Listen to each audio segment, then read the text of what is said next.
Assalamualaikum warahmatullahi wabarakatuh. Ya, hai semuanya. Kembali lagi di channel Cool yang bakal membahas berbagai hal terkait kuliah, kultum. Oh Allah the Almighty, Allahu Allah. Kultim. Nah, tapi sebelum itu kita ganti outfit dulu menggunakan PDJ, bagian dinas school. Let's go. Opening.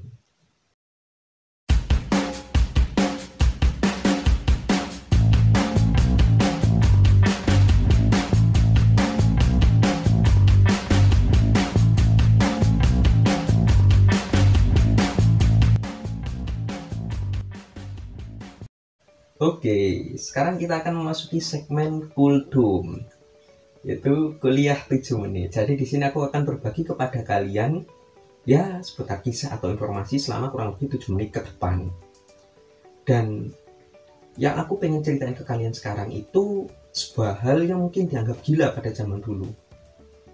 Kalian tahu nggak? Kalau kalian beli air mineral itu berarti kalian membeli sesuatu hal yang gila loh. Kok bisa? Karena awal mulanya ide untuk memasukkan air ke dalam sebuah botol ini adalah ide yang dianggap gila oleh masyarakat Indonesia. Nah, hal ini bermula ketika ada salah satu lulusan sarjana hukum Universitas Indonesia yang bekerja di PT Pertamina. Pada akhirnya nanti dia akan menemukan air dalam mineral seperti ini. Nah, mungkin yang jadi pertanyaan kita di awal, kok bisa orang yang basicnya hukum, kerjanya di perminyakan, malah kepikiran buat masukin air ke dalam botol yang kayak gini? Wah, jangan-jangan yang dimasukin awal mulanya minyak ya. Nah, tapi ini sesuatu hal yang tidak mustahil ya bagi seorang Pak Tirto Utomo.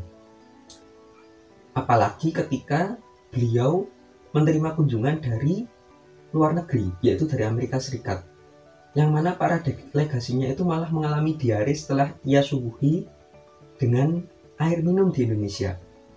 Karena pada saat itu sudah menjadi kebiasaan di masyarakat kita, sekitar 1970-an itu, kalau menghidangkan tamu ya dengan air rebusan menggunakan kompor. Jadi air diambil dari sumur, direbus di kompor, disuguhkan. Dan ketika itu dilakukan kepada para tamu delegasi dari Amerika Serikat, mereka setelah minumnya malah diare. Akhirnya Pak Tirto pun memikirkan, wah berarti air ini tuh harus benar-benar steril agar bisa dikonsumsi oleh masyarakat luar negeri yang datang ke Indonesia. Karena hanya perut orang-orang Indonesia yang tahan dengan kekuatan air yang hanya direbus saja. Singkat cerita, Pak Tirto pun menerima kabar bahwa di Thailand itu ada pabrik air minum dalam kemasan. Akhirnya ia pun langsung berangkat ke sana dan bersama adiknya pada tahun sekitar 1973 beliau membangun sebuah pabrik di Indonesia. Setelah dari Thailand beliau kembali ke Indonesia pada tahun 1973, beliau mendirikan pabrik bersama adiknya dengan modal hanya sekitar 150 juta. Ya mungkin kalau sekarang 150 juta dapat tanah berapa kali berapa ya? Ya begitulah. Kemudian ketika beliau sudah mendirikan pabriknya, diberi namalah awal mulanya itu Puritas. Kemudian setelah konsultasi akhirnya diganti nama menjadi PT Golden Mississippi. Nah, produknya apa nanti silakan kalian cari sendiri karena produknya tidak mensponsori saya, dan mungkin untuk pihak produk yang ingin saya sponsori silakan hubungi saya. Ya, kembali lagi. Jadi untuk air mineral ini awal mulanya beliau itu sudah mendirikan pabrik di tahun 1973.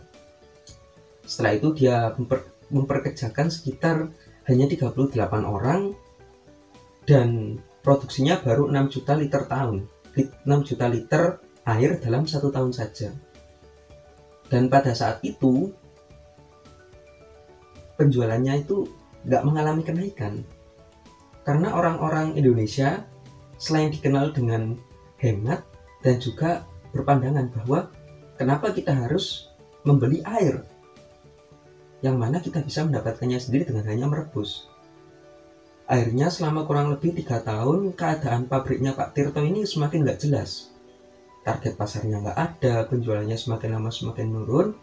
Akhirnya menjelang keterpurukannya itu, Pak Tirto pun mengambil langkah terakhir.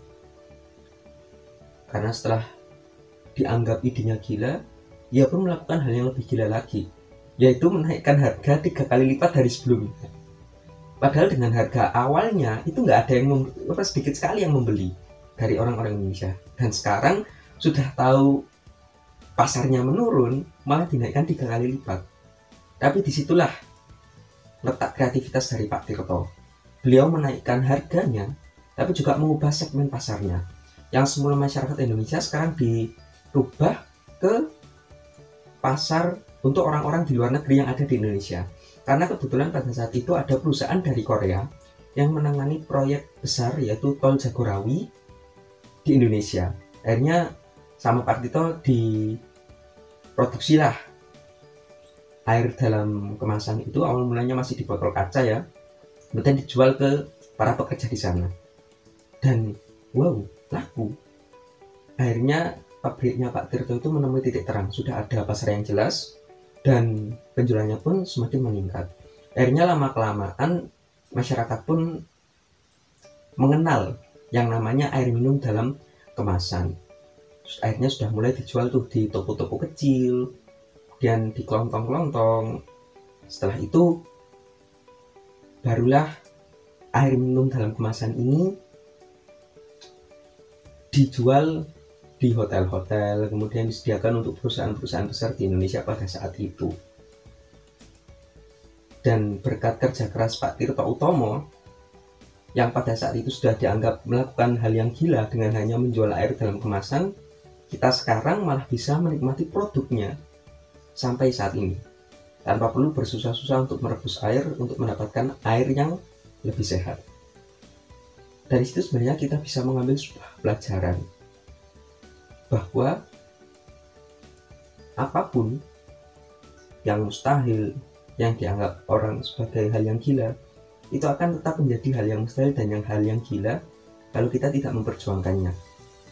Oleh karena itu, sudahi keluh kesahmu dan ayo berjuang bersamaku. Terima kasih. Wassalamualaikum warahmatullahi wabarakatuh.